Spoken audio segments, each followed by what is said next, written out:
9월의 마지막 한 주는 변수가 많아서 변동성 장세가 지속될 것으로 전망이 되고 있습니다. 특히 이제 미국 시장에서는 여러 가지 문제들이 좀 있어요. 그 인프라 투자에 대한 부분, 또 셧다운에 관련된 부분, 또 파월 의장의 연설도 있고요. 경제 지표, 뭐 여러 가지 변수들이 계속 나와 있고요. 중국의 헝다그룹 같은 경우도 지금 뭐 부채에 대한 어떤 상환, 거기에 대한 부분이 불확실해졌다. 또 이런 얘기가 나오고 있죠. 그러니까 이번 주에도 계속적으로 그러한 어떤 고질적인 변수들이 나올 것이다라는 얘기가 나오고 있는데, 전체적인 상황들 한번 짚어보도록 하겠습니다. 외국인들은 이번에 반도체 쪽으로 좀 매수를 많이 했다라고 이야기가 나오고 있습니다. 외국인들이 반도체를 사는 것은 뭐 하반기에 대체적으로 나타나는 부분이기도 합니다. 뭐 배당부터 해서 대기업들 많이 몰려 있고요. 또 하반기는 또 반도체 관련한 종목군들의 성수기로 진입이 되기 때문에 외국인 매수가 좀 들어오긴 하는데, 3분기 때 실적이 어떻게 나올 것인지 이것이 이제 중요한 판가름의 지표가 될 것으로 생각되고 있습니다. 이 부분 알아보도록 하죠.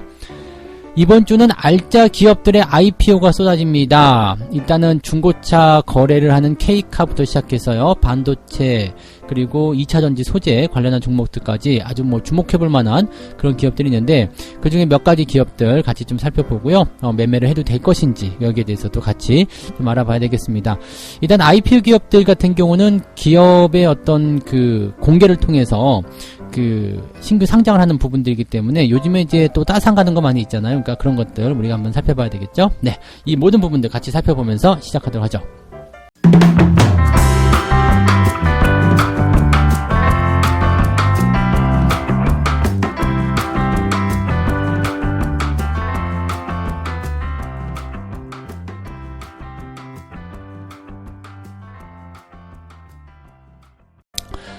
네, 반갑습니다. 자, 오늘은 9월 27일 월요일입니다. 자, 일단 시장의 변수가 굉장히 많은데요. 미국 증시는 이제 지난주에 좀 올라왔어요. 지난주에 주말장에서도 이제 하락 출발했다가 살짝 뭐 다우지수 좀 내리는 듯한 모습이긴 합니다만 크게 문제는 없었던 것 같습니다. 분위기가 나빴다가 좋아지는 거, 그런 건 괜찮고요. 또 잘 버티는 거, 그것도 괜찮습니다. 근데 이번 주는 일단 변수가 조금 많을 것으로 생각되고 있어서, 또 본격적인 또 시작이잖아요. 그러니까 거기에 대한 내용들을 조금 우리가 알아봐야 될 것 같습니다. 일단 우선은 인프라 법안에 대한 내용인데요. 초당적 인프라 법안을 표결에 붙이겠다, 이렇게 공언을 한 시점입니다. 이게 펠로시 하원 의장이 이야기한 내용인데, 뭐 초당적이라는 말은 다들 알고 계시겠지만 당을 초월했다라는 이야기입니다. 뭐 어떤 대단한 의미가 있는 게 아니고요. 뭐 민주당, 공화당 이렇게 나눠서 싸우지 말고 그냥 우리가 좀 좋은 방향을 위해서 한번 뭉쳐보자. 그것이 이제 초당이죠. 그래서 초당파 의원이라고 하는 것은 당을 초월해서 그냥 이 인프라 법안에 대한 어떤 좋은 점만 보고서 가자, 뭐 이런 식으로 가는 그런 의원들이라고 보시면 되겠죠. 자, 어쨌든 이제 이 초당적 인프라 법안이 1조 달러 정도 규모인데 이것을 이제 표결에 붙이겠다라고 되어 있습니다. 민주당에서는 일단 1조 달러 정도에 달하는 인프라 법안, 여기에다가 이제 추가적으로 3조 5천억 달러에 달하는 그런 지출안에 대한 표결을 모두 강행하겠다라고 밝혔는데, 뭐 쉽진 않겠죠. 그래서 민주당 내에서도 이런 부분들은 이제 쉽게 통과되기는 어려운 부분이고요. 진보파들은 이제 3조 5천억 달러, 지금 진보 같은 경우는 조금 이제 성향적인 부분이 더 많이 풀어주자, 이런 느낌이란 말이에요. 그래서 그런 쪽인데, 현재로서는 글쎄요, 1조 달러 법안을 먼저 통과시켜야 된다, 이렇게 주장을 하고 있는 온건파들도 있죠. 그러니까 뭐냐면, 진보 쪽에서는 더 많은 거, 더 큰 거 먼저 통과시키고, 그거 안 시켜주면 1조 달러 이거 법안 우리는 찬성하지 않겠다라고 얘기 나온 거고, 온건파 같은 경우는 1조 달러 법안을 먼저 통과시키겠다, 이렇게 하고 있습니다. 왜냐면 통과시키기 쉬운 것은 1조 달러짜리겠죠. 그래서 뭐 공화당 쪽 입장도 생각을 해봐야 되는 부분이니까요. 그래서 그런 것들이 다 복합적으로 나와 있는 것 같습니다. 근데 어쨌든 1조 달러가 됐든 3조 5천억 달러가 됐든 간에 법안이 통과가 돼야지 뭐 인프라든 아니면 뭐 경제적인 어떤 지출이든 이런 게 이루어질 수 있기 때문에, 계속 이렇게 지들끼리 싸우고만 있다 그러면 답이 안 나오는 거죠. 그러니까 이거 자체가 이제 불확실성으로 된다. 그래서 된다고 안 된다고, 이런 식의 느낌이라고 생각하시면 됩니다. 그래서 된다고 안 된다고, 그거 잘 모른다는 이야기죠. 그래서 그런 내용들이 일단 첫 번째, 이번 주에 있는 불안한 요소 한 가지고요. 두 번째 같은 경우는 이제 연방정부의 셧다운입니다.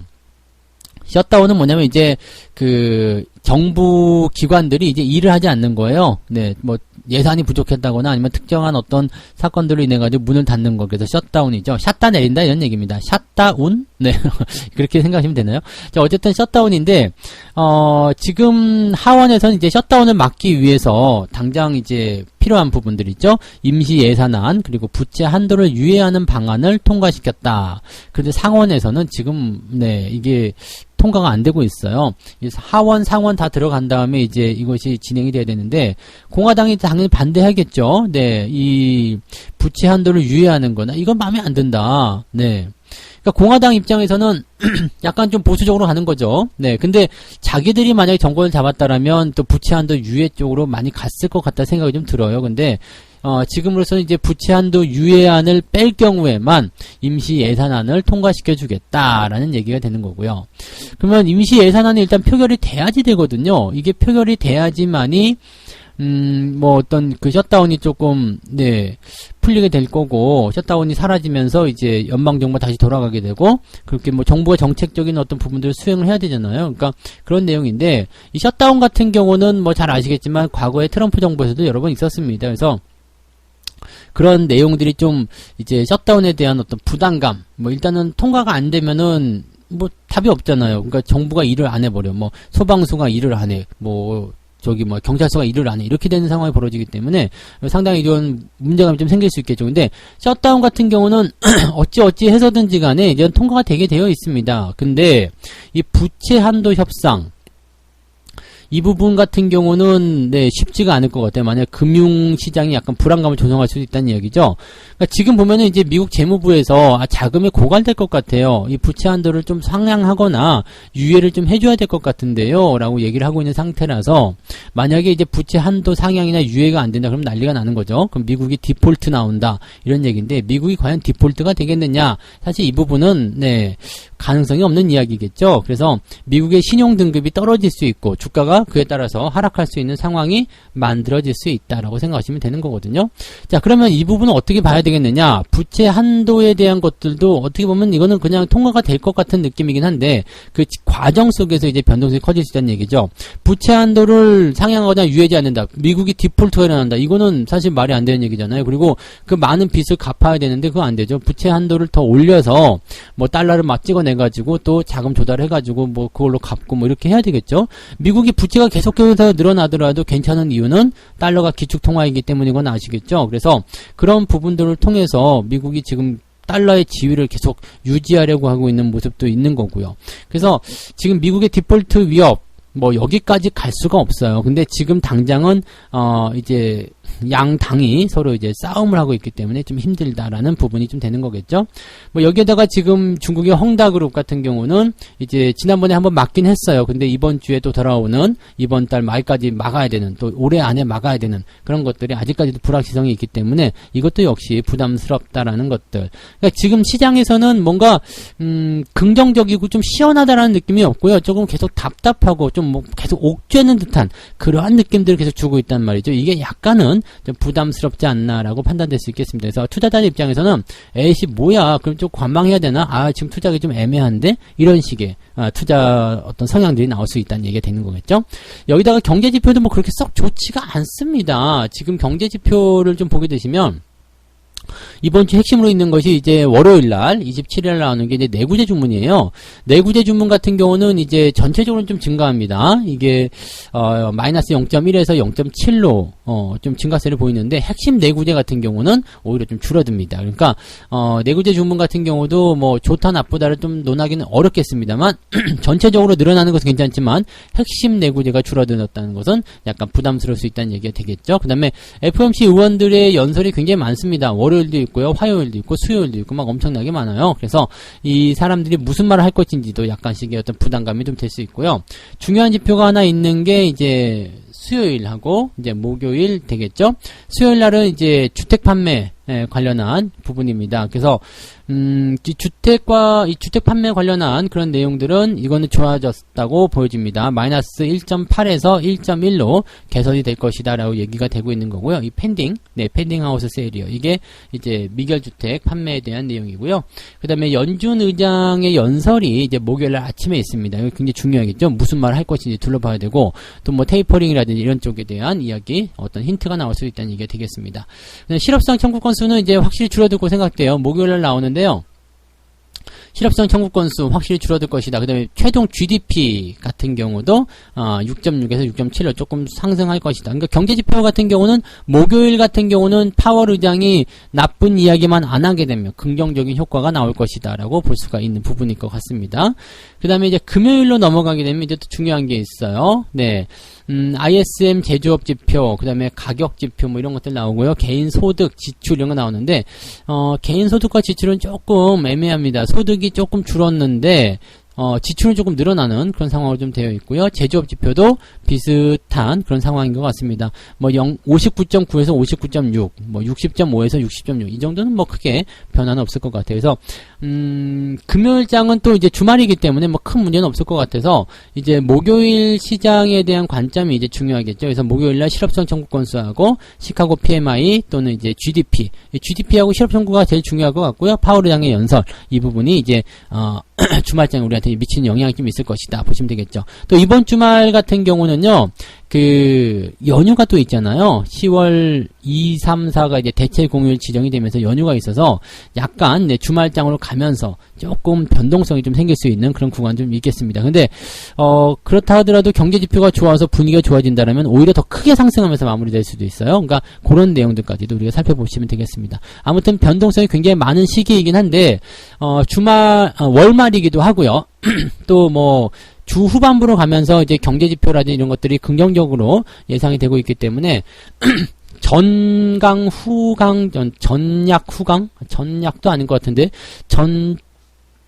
초반부에는 약간 그냥 보합 수준 눈치 보기 나오다가 후반부로 가면서 조금 좋아지는 상황으로 가지 않을까 이렇게 생각을 좀 해볼 수 있겠습니다. 윈도우 드레싱도 한번 고민해봐야 되기 때문에 이번 주 장세는 뭐 변동성만 좀 조심하면 큰 문제는 없을 것 같다 생각이 좀 드네요. 네. 자, 두 번째 이야기 한번 가보도록 할게요. 외국인들이 이제 순매수에 나선 반도체 주식들 많이 샀어요.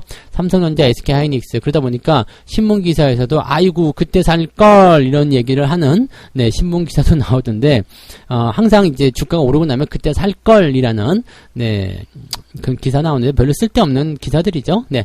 어쨌든 지금 보면은 이제 매수세가 계속 지속되고 있고요. 지금 9월달 들어서면서 제법 많이 샀어요. 9월달 들어서면서 매수세를 계속 진행하고 있는 모습이고 지금 유가증권 코스피 시장에서 9월달에만 아직 뭐 9월이 끝난 건 아니지만 9월달에만 1조 2천억 정도 순매수가 들어가 있습니다. 그래서 5개월 만에 외국인들 순매수가 들어가 있는 상황이다. 그리고 반도체 업종은 외국인이 무려 1조 8천억이나 순매수를 했다라고 되어 있기 때문에 긍정적인 부분들이 있는 거죠. 자, 이건 왜 그러냐면 이제 반도체 쪽의 어떤 실적 개선이라든지 등등에 대한 얘기도 분명히 나올 수 있겠고요. 그 다음에 뭐 우려했었던 부분들이 이제 좀 사그라드는 것, 또 주가가 단기간에 많이 빠졌던 부분들 이런 것들이 전부 다 복합적으로 작용되지 않았을까 생각합니다. 지금 반도체 관련한 부분에서는 예상치, 그 다음에 실질적인 어떤 실적 이런 부분들이 굉장히 좀 첨예한 대립을 좀 하고 있다 봐야 되겠죠. 그래서 예상치가 높아지거나 낮아지는 상황에서도 이제 실질적인 어떤 실적치가 긍정적으로 나오고 있다라면은 주가가 더 올라갈 수 있는 상황이긴 한데 그게 아니라면 좀 힘들 수도 있는 모습이기도 합니다.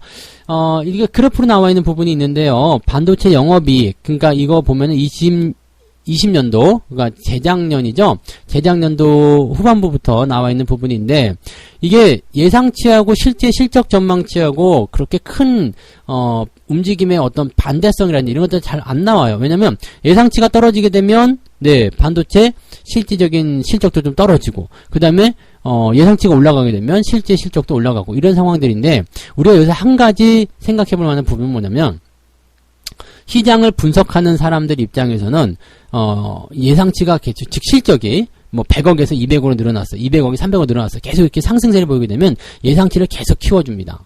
이런 부분들이 있어요. 또 떨어지게 되면 또 예상치를 더 낮추는 상황이거든요.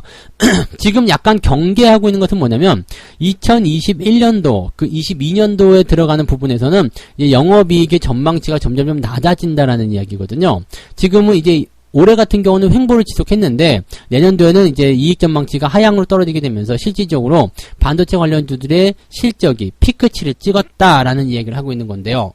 자, 근데 만약에 여기에서 올해 뭐 삼성전자가 매출도 늘어나고 영업이익도 늘어나고 뭐 이런 모습 나오잖아요. 3분기 때 실적이 좋게 나온다. 그래서 실질적으로 실적이 좋게 나와버리게 되면 지금 하향세로 들어가고 있었던 반도체 영업이익 컨센서스가 그냥 상승으로 전환될 수 있는 가능성이 굉장히 높아진다는 얘기입니다. 실적 좋게 나오네? 자, 예상치 올려야 되겠다. 이런 식으로 나오는 거거든요. 자, 이렇게 나오게 되면 뭐가 좋으냐? 실적 예상치를 높게 잡아주는 거죠. 거기에서부터 투자 심리가 확 개선이 됩니다. 외국인들 미리 매수해놨죠? 그 다음에 기관들도 미리 매수가 들어와 있을 거예요. 전체적으로 분위기도 좋은 상황인데 여기서 예상치까지 좋게 나와버렸어. 이제 앞으로 더 좋아진댄다. 실적 더 많이 늘어난댄다. 이제 성수기에 들어가니까 더 그럴 수 있거든요. 그렇게 되면 어떻게 될까요? 투자자들이 보고 있다가 야 그때라도 살 거라고 생각했었는데 안 되겠다. 지금이라도 사야 되겠다. 라고 달려들게 되는 상황이 벌어진다는 얘기가 되는 거죠. 이게 매우 중요한 포지션이 되겠습니다. 그래서 하반기에는 여러분들 대형주 사시는 거 괜찮고요. 그 다음에 배당주도 사시는 거 괜찮아요. 그리고 반도체, IT 이런 쪽에 관심들 좀 가져보실 필요가 있다고 보시면 되겠습니다. 전통적인 주가 사이클에서 나타나는 부분들이기 때문에 슬슬 준비를 해야 될 시기가 됐죠. 이제 9월이 끝나가고 있기 때문에 배당주부터 시작해서 네, 슬슬 대형주 또 외국인들 매수가 들어오는 쪽으로 관심들을 조금씩은 가져볼 필요가 생겼다라고 봐주시면 되겠습니다. 네. 자, 그러면 이제 세 번째 이야기로 넘어가도록 하죠.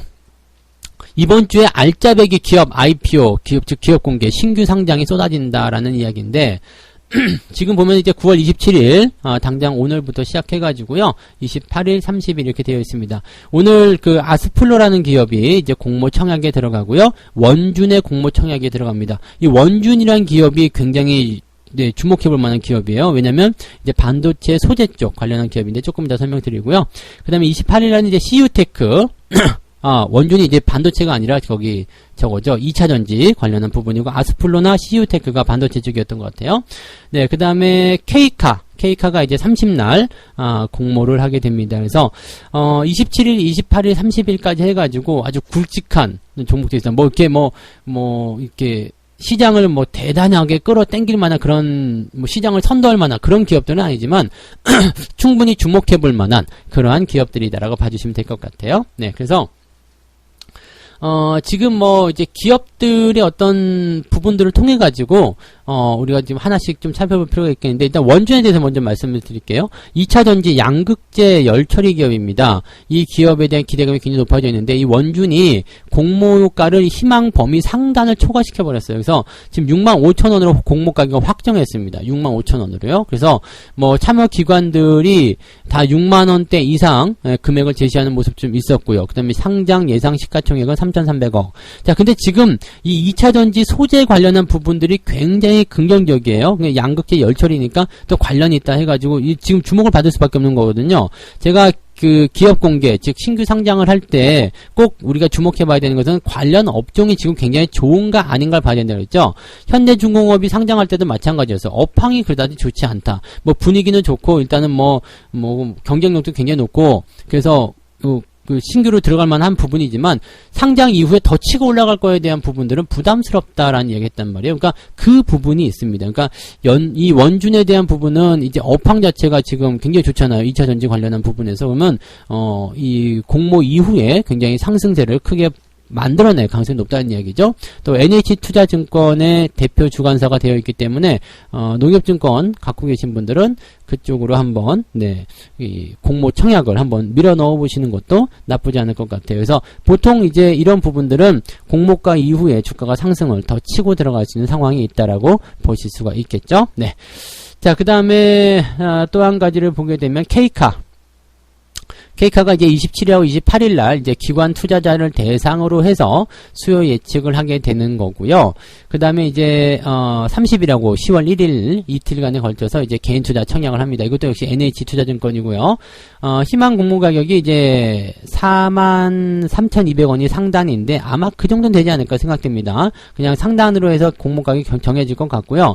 경쟁률 이것도 제법 뛰어날 것 같아요. 왜냐면 시장 점유율이 상당히 높아요. 중고차 쪽에서 지금 시장 점유율이 80% 정도 됩니다. 기업 쪽에서는 이제 그 정도 나오는 부분이고요. 공모가 산정에서도 이제 앞으로 미래 선정 가치가 높은 그런 기업에게만 선정하는 주가 매출 비율을 이용해서 이제 공모가를 산정했다. 즉 이익이 아니라 매출로만 기업의 가치 선정한 것인데 이것은 이제 기업이 어떤 미래 가치가 높을 때 선정하는 그런 그 방식이라고 합니다. 그래서 그런 부분인데 다 좋아요. 다 좋긴 좋은데 한 가지 이제 주목을 해야 될 것은 이제 공모로 나오는 주식 대부분이 퇴재주주의 물량이라는 거.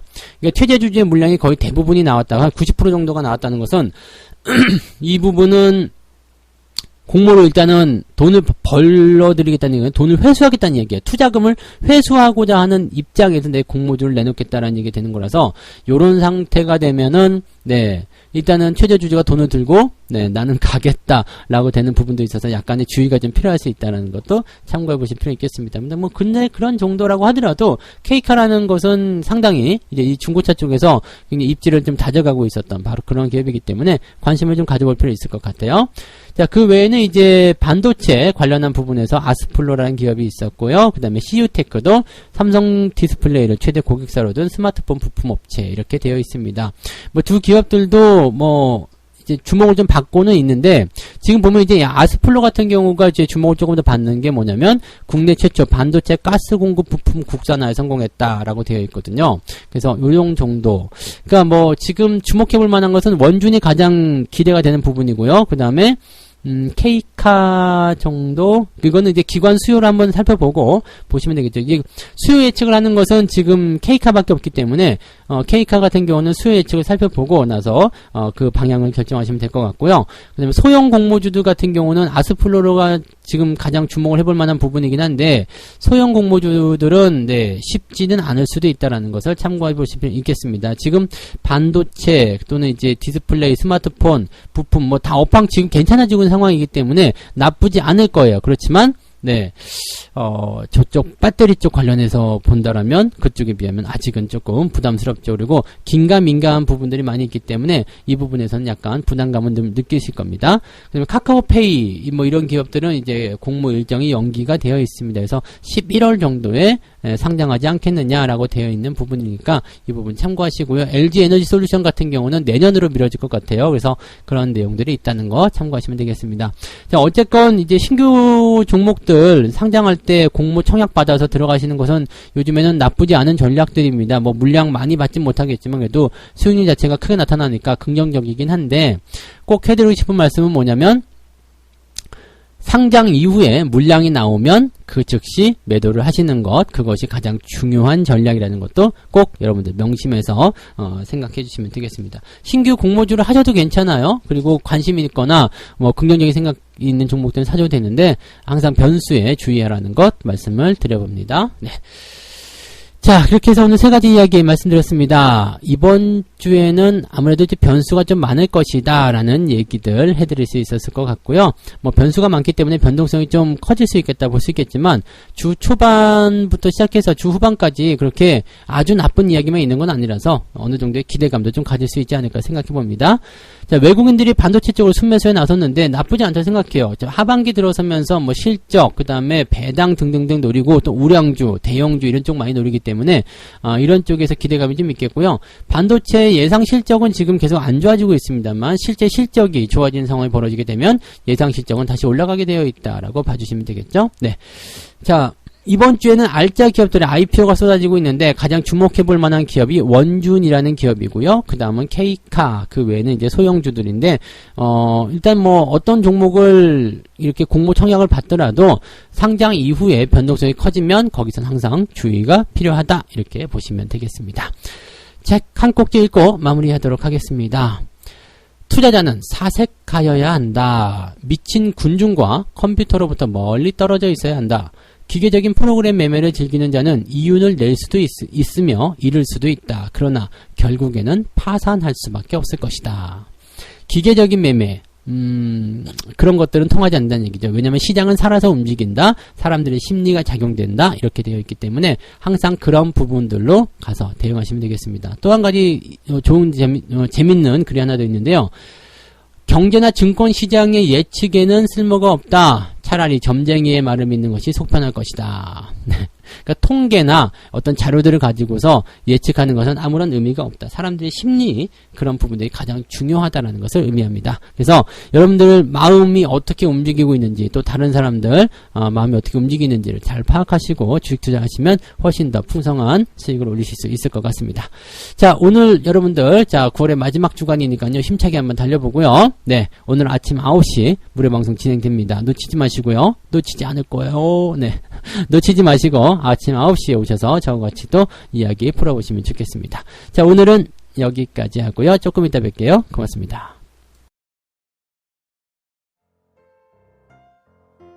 본 방송에서 제공되는 모든 정보는 투자 판단의 참고 자료이며 투자의 최종 책임은 본 방송을 이용하는 본인에게 있습니다.